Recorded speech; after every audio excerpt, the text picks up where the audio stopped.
전국에 계신 수험생 여러분, 안녕, 옹쌤입니다. 1월호의 두 번째 시간을 시작하도록 하겠습니다. 일단은 여러분들, 오늘은 문학 접근과 관련된 이야기를 해보고자 해.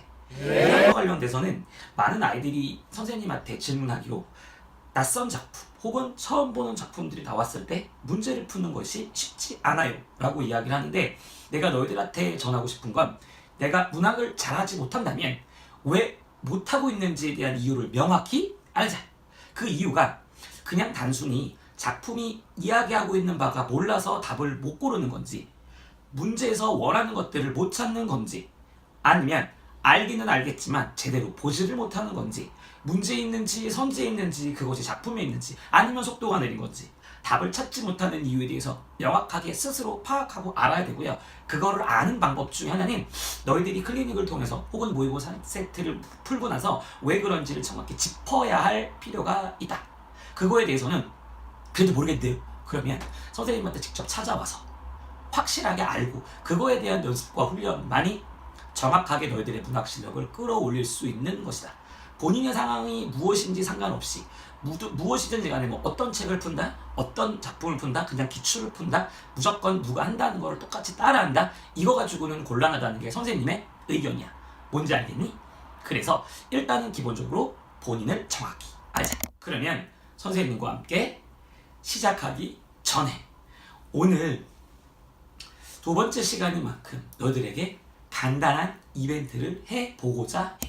바로 펀치 킥! 자, 선생님 혹시 아는 학생들은 알 텐데, 과연 웅쌤은 몇 스코어가 나왔을까요?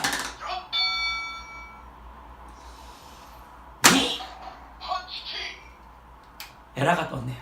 너무 세면 에라가 떠. 내가 좀 이 정도라는 걸 좀 알려드리고 싶었네요.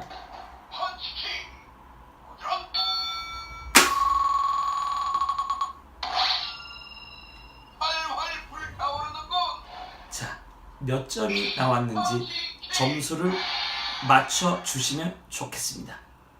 선생님 밑에 댓글로 몇 점이요, 몇 점이요 써서 그 점수를 맞춘 학생에게는 선생님이 푸짐한 상품을 드리겠고요. 기한은 1월까지로 정하겠습니다. 물론 점수를 맞은 학생이 나오면 그날로 이벤트는 종료, 안 나오면 1월 30일까지로 하겠습니다. 여러분들의 수험생활에 한 줄기 재미난 이벤트가 되기를 바라면서, 그러면 선생님과 함께 잠깐만요. 조용히 좀 해주세요. 선생님 문학 접근으로 한번 만나보도록 할게요. 자, 그럼 웅쌤과 함께 문학 접근법을 시작해 보도록 할게. 일단 여러분, 문학 접근법이라고 되어 있는데 원래 지난 시즌에 선생님이 문학 공식으로 너희들을 만났던 자료야. 선생님 그 채널에 보면 문학 공식으로 해서 현대시, 현대소설로 나뉘어가지고 각 제재별로 나눠가지고 조금 더 구체적으로 나온 자료들이 있어. 그 영상들을 좀 참고하면 그거랑 요거 내용들이 겹치거든. 그러니까 그거를 좀 더 구체적으로 들어도 되고, 그때 수업을 조금 들었거나 좀 가물가물한 친구들의 경우에 다시 한번 핵심적인 내용들, 필요한 필수적인 부분들은 선생님이 이야기하고 넘어가도록 할게요. 보면 지금 여기 구조를 현대시, 현대소설, 즉 현대작품 2가지 하고 고전작품 2가지로 자료를 구성해 놓았어. 내용들은 일단은 같아. 그런데 대전제가 뭐냐면, 너희들이 이 문학과 관련된 접근이라고 되어 있지만 수업 시간에도 선생님이 이야기했던 것처럼 사실은 작품을 보는 것보다는 문제를 보는 게 더 중요하다. 무엇보다도 작품 접근이라고 되어 있지만 사실은 우리가 어떻게 문제를 풀기 위한 작품 접근, 이 대전제를 잊어버리면 절대 안 돼. 다시, 작품을 접근하는 이유는 문제에서 원하는 것들을 찾아내기 위한 접근이다. 그래서 뭐 공식이라고 칭해서 1, 2, 3, 4라고 되어 있긴 하지만 사실은 여기 정서와 관련된 선지일 때, 즉 분위기를 묻거나 혹은 뭐 날씨나 어떤 색채와 관련된 선지일 때, 그 다음 어조, 그 다음에 표현과 관련된 선지일 때, 마지막 감상 내용을 전체를 묻는 선지일 때, 선지의 종류들을 우리가 크게 한 4등분 정도로 분류해 본다면, 이 선지가 나왔을 때 우리가 해야 할 방식이 이 앞에 거란 얘기야. 다시 정리할게.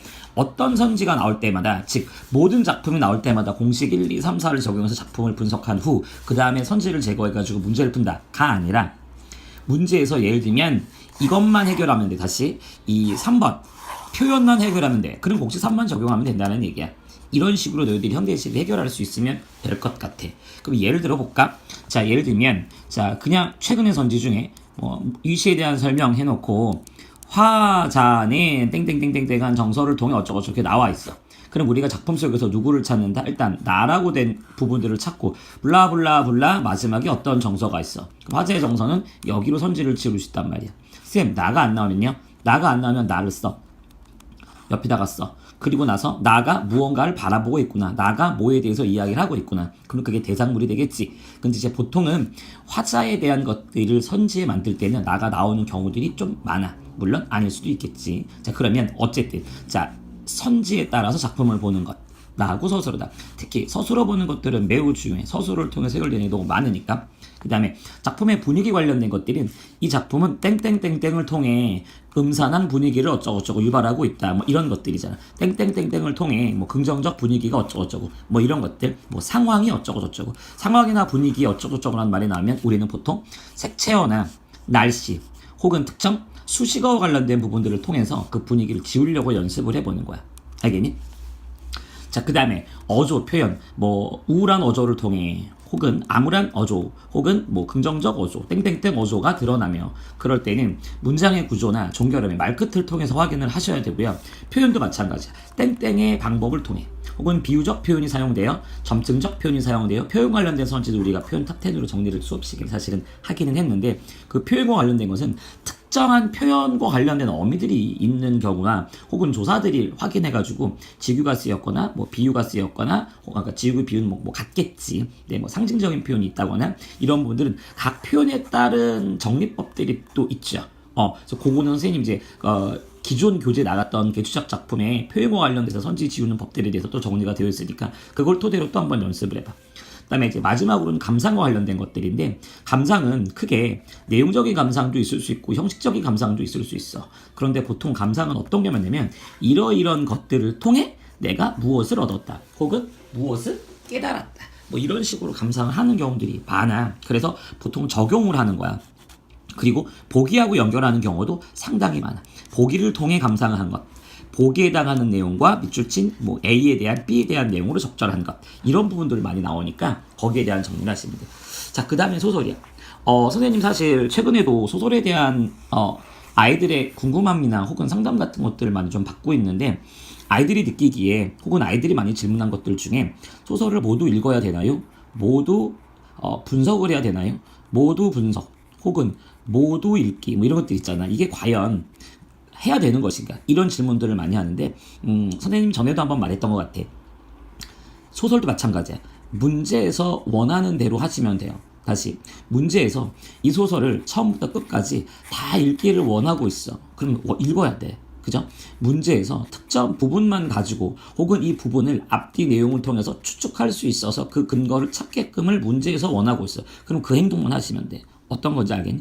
읽어야 돼, 말아야 돼. 이걸 딱 잘라가지고 할 수는 없어. 보통 아이들이 이런 질문을 하는 친구들은 어떤 아이들이 많냐면, 다 읽기에 본인이 조금 역부족인 친구, 시간이 너무 걸려요 라고 하거나 읽기 귀찮아요 라고 하는 친구들이 이런 질문들을 많이 해. 전부 다 읽는데 전혀 지장이 없고 시간도 많이 걸리지 않는 친구들은 이런 질문을 사실은 안 하거든요. 그리고 이미 문제에서 원하는 방식대로 필요한 것들을 찾아가면서 풀고 있어요 하는 사람들은 이런 질문을 안 해. 본인이 지금 어떤 상황인지를 명백하게 파악을 하는 게 중요해. 그리고 실제로 많은 아이들이 소설 지문이 예를 들면 뭐 두 바닥이라고 치면 이 두 바닥을 모두 읽은 후 전체 분석을 한 후 그 다음에 문제를 하나하나씩 읽어가면서 답을 체크하고 넘어가는 방식으로 풀고 있지 않는다는 얘기지.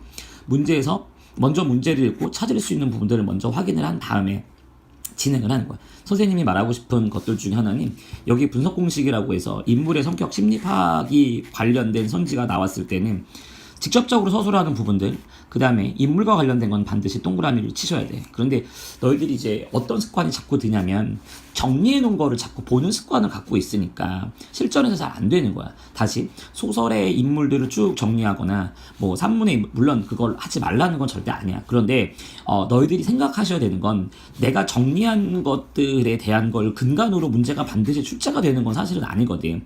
참고를 하는 거지.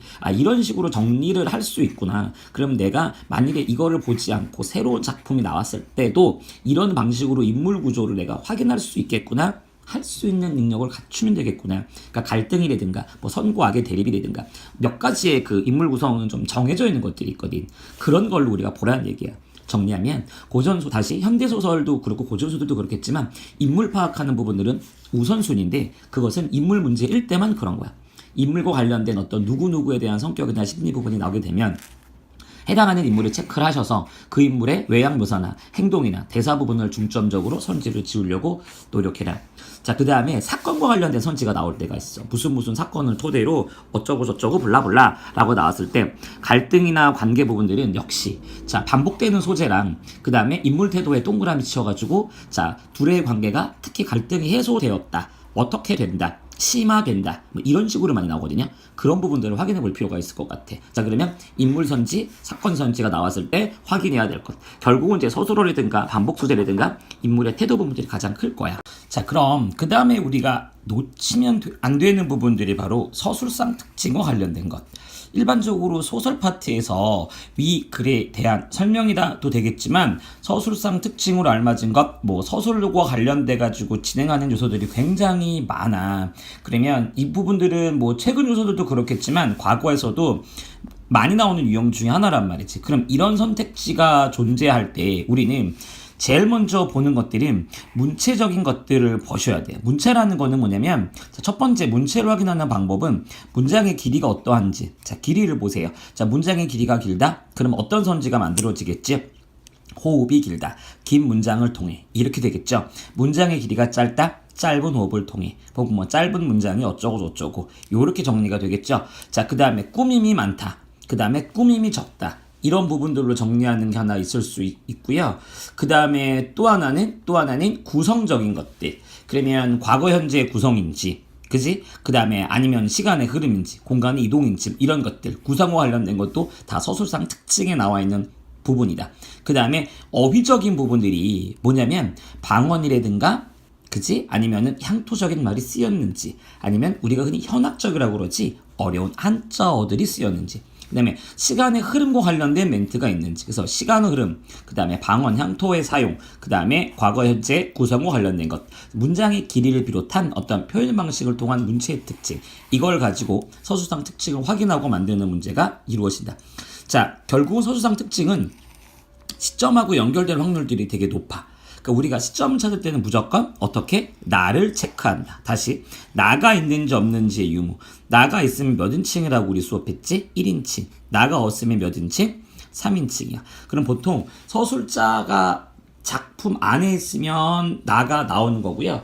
작품 밖에 있으면 나가 나오지 않는 거예요. 그래서 서술자가 작품 안에 있냐 작품 밖에 있냐를 가지고 시점을 구분하는 문제를 우리가 풀 수가 있어. 다시 정리해 볼게. 그러면 서술자가 작품 안에 있으면 나가 나온다. 밖에 있으면 나는 나오지 않는다.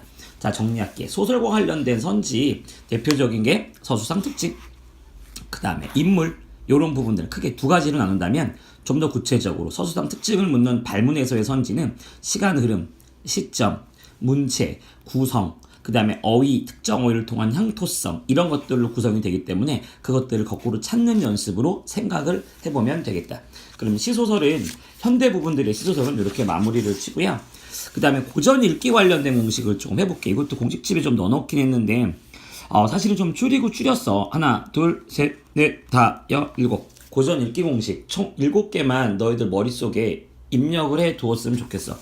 쪼개 읽기는 머릿속에 너희들이 좀 생각해야 될 방식. 그러니까 어떤 거냐면 우리가 고전 시가나 고전 어휘가 나왔을 때 어떻게 읽어야지, 혹은 모르는 말이 나왔을 때 어떻게 해야지 라는 그 방법적인 부분들이 누군가는 있고 누군가는 없다라고 차이를 생각해 보면 우리는 연습하기가 좀 좋을 것 같아. 정리해볼게. 일단은 기본적으로 너희가 한자어가 나왔어. 그치? 이거를 내가 모르는 한자어야. 그럼 어떡할 건데? 자, 한자어를 쪼개란 말이야. 예를 들면 네 글자 한자성어, 네 글자 한자성어인데 무슨 지 뭐냐? 근데 그 중에 하나가 산이라는 게 들어있어. 혹은 뭐 강이라는 게 들어있어. 그러면 특정한 한자성어 하나만 가지고도 우리는 쪼개요. 잘라서 읽을 수가 있다. 다시. 그러면 긴 한자어인데 모르는 말이 나올 때는 쪼개라. 자, 그 다음에 소리 나는 대로 왜? 그래서 찰하리라고 그렇게 되어 있으면 찰하리 되어 있으면 어떻게 된 거야? 차라리 이렇게 읽으면 되는 거지. 무슨 얘기인지 알겠어? 아, 소리대로 읽어라. 그 다음에 쪼개어 읽어라. 두 가지 어떤 방법을 좀 알고 있으면 본인이 고전어휘를 읽다가 막히는 부분들을 뚫어낼 수 있을 것이다. 그 다음에 어두잠군이라는 게 뭐였지? 이 정도는 우리 알죠? 예를 들면 뭐 이런 것들. 그치? 이게 어두에 오는 어두잠군이죠. 근데 이 어두잠군은 뒤에 있는 걸 된 소리를 걸거라. 이게 뒤에 있잖아. 이거는 뭐야? 쏘가 아니라 또. 됐죠? 그다음 맨 앞에 니은 니을은 그럼 맨 앞에 나오는 이런 것들은 예를 들면 얘가 여자가 아니라 얘는 여자라고 읽으시면 된다는 얘기야. 그러니까 해석하시면 된다는 얘기야.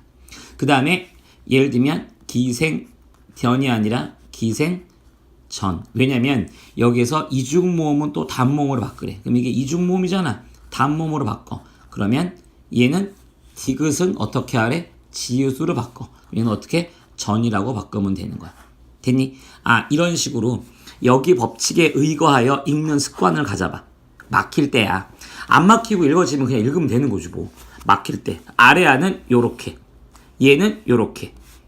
지금 내가 이야기한 7개 법칙만 가지고 있어도 너희들이 고전 읽기에서 막힘을 조금 뚫어낼 수 있을 것이다. 그런 문제. 자, 그런 이야기. 자, 고전시 문제에서는 갈래, 태도, 표현 요렇게 정리가 되어 있는데 보통은 갈래적인 부분들은 흐름구의 유무로 많이 확인을 해요. 우리가 흔히 말하는 청산별곡 관련된 부분들은 후렴구 항상 존재를 하는 고려가요의 요소에 들어가죠. 그거 확인하시는 게 좋겠고요. 그 다음에 태도, 정서와 관련돼서 행동을 보시면 된다. 누구의? 화자의 행동. 그치? 그 다음에 표현과 어떤 특정 의미를 확인해야 될 때는 소재적인 것들이 반복되고 있는 것들에다가 문장이 종결될 때 그 소재에 대해서 화자가 보고 있는 태도가 나올 거야. 이런 방식으로 선택을 해보시면 좋을 것 같아. 그래서 기본적으로 고전시에서 읽기 연습, 그 다음에 문제에서 원하는 것을 파악하는 방법들 이렇게 머릿속에 넣어놓으시면 정리가 될 것 같고요. 자, 그 다음에 우리 사실은 현대와 다시 현대와 고전으로 나눴을 때 이게 사실은 마지막 파트인데 고전 소설의 경우에 내용 예측이 가능한 부분들은 보기와 선지를 통해서 내용 예측이 가능하대. 정리할게.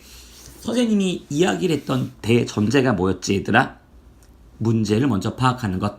그러면 고전 소설을 너희들이 어려워하는 이유들 중에 하나는 양이 길어서 뿐만이 아니라 다시 내용이 많아서 뿐만이 아니라 읽어지지 못하는 구절들이 존재하니까 어려워하는 거야. 그지? 그러면 내용을 예측할 수 있는 어떤 방법이나 혹은 요소와 장치가 있다면 우리는 이 부분들을 이게 무슨 단어인지 몰라도 이게 무슨 내용이라는 걸 전체 알고 있으면 모일 확률이 높구나 라고 생각하면서 읽어 내려갈 수 있다고. 그래서 무엇보다도 보기가 있는 문제거나 위글에 대한 내용 일치를 해가지고 선지로 나와 있는 하나는 틀리고 나머지는 다 맞는다라고 하면 이 내용들은 다 있을 거 아니야. 이 두 가지를 통해서 내용을 먼저 예측하는 습관을 가져라 이거야. 분석 공식이야. 그 다음에 갈등을 파악해야 되고 싶어. 혹은 갈등을 파악해야 되는 선지가 나왔어. 고전소설에서. 이거는 현대소설과 맞물리겠지. 어떻게? 인물과 그 인물의 말과 행동을 보시면 돼. 역시 정리할게. 고전소설을 읽을 때 무조건적으로 내용을 예측할 수 있는 법에 대해서 혹은 그거에 대한 힌트를 먼저 얻자. 첫 번째. 그 다음에 두 번째. 인물들의 말과 행동을 통해 갈등 구조와 내용들을 파악하자. 됐지? 자, 그 다음에 세 번째는 흐름 분석이야.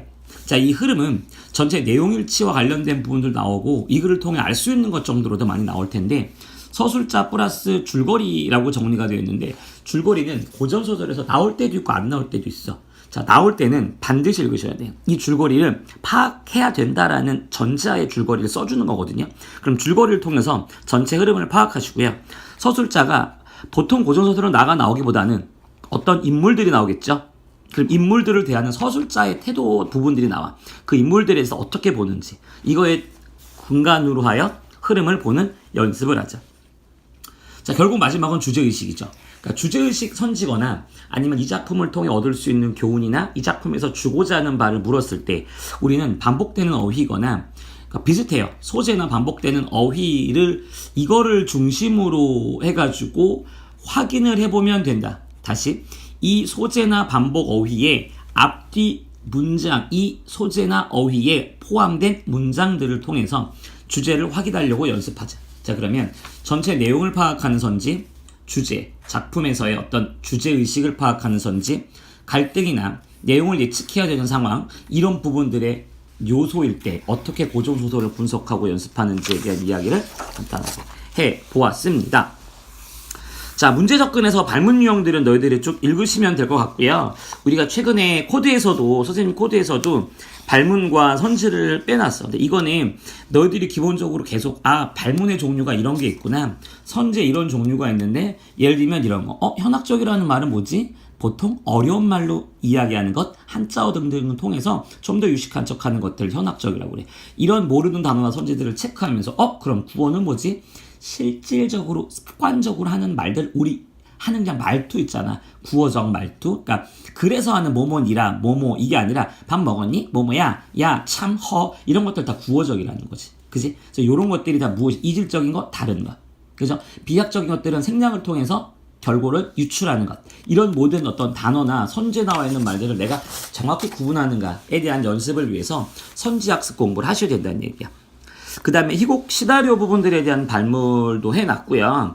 여기에 대한 선지 분석도 좀 정리를 했어요. 그래서 이건 다 기출된 선지들이고 선생님이 그 희곡 공식, 시나리오 공식 부분들 그 장료를 선생님 채널에 있거든요. 그래서 혹시 그 부분들을 한번 보세요. 희곡과 시나리오가 약한 친구들은. 희곡 시나리오는 굳이 자세하게 많이 설명을 하지 않을게요. 수필도 마찬가지예요. 그래서 수필과 희곡 부분들은 아이들이 좀 많이 쉽다라고 하는 친구들이 많아서 그렇게 너희들 추가적으로 나는 좀 더 설명을 듣고 싶어 하는 친구들만 공식 영상을 활용하셔가지고 보시고 여기 어휘들 중에 서가는 편지글을 의미하는 거고요. 상념은 생각, 깊은 생각을 상념이라고 해요. 그래서 이 내용들이랑 모습들만 너희들 좀 정리해 보시면 될 것 같아요. 요렇게 확인을 해 보시고요. 추가적으로 필요한 거나 선생님한테 더 궁금하신 부분들은 또 문의를 해 주시면 좋을 것 같고요. 자, 지속적으로 수업 시간을 통해서 선생님 옹쌤 문학을 만나시기를 바랍니다.